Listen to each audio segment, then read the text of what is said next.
ہمارے اپنے ہاں بھی جو ترقی ہو رہی ہے یا ترقی کے نام پر جو تباہی ہو رہی ہے، جو ڈی ایچ ایز بن رہے ہیں، بحریہ بن رہے ہیں، جنگلات کاٹ کاٹ کے اکانومی کے لیے، معیشت کے لیے یا چند افراد کی جیبیں بھرنے کے لیے آپ جنگلات اور ماحولیاتی یا فطری جو زندگی دینے والے علامتیں ہیں، عناصر ہیں، ان کو تباہ کرتے جا رہے ہیں. وہاں پر 4 مرلے کے 5 مرلے کے پلاٹ بنا رہے ہیں آپ. ابھی ہم نے دیکھا کہ وہ ملتان کے غالباً کسی علاقے میں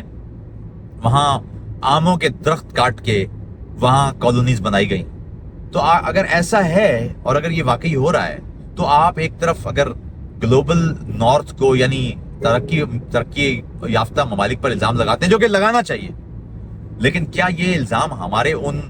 جو لوکل نارتھ ہے اس پر نہیں لگانا چاہیے؟ وہ جو مقامی اشرافیہ ہے، کیا وہ اپنی ترقی کے لیے آپ کی زندگی، آپ کے مستقبل سے کھیلنے پر آمادہ نہیں ہے؟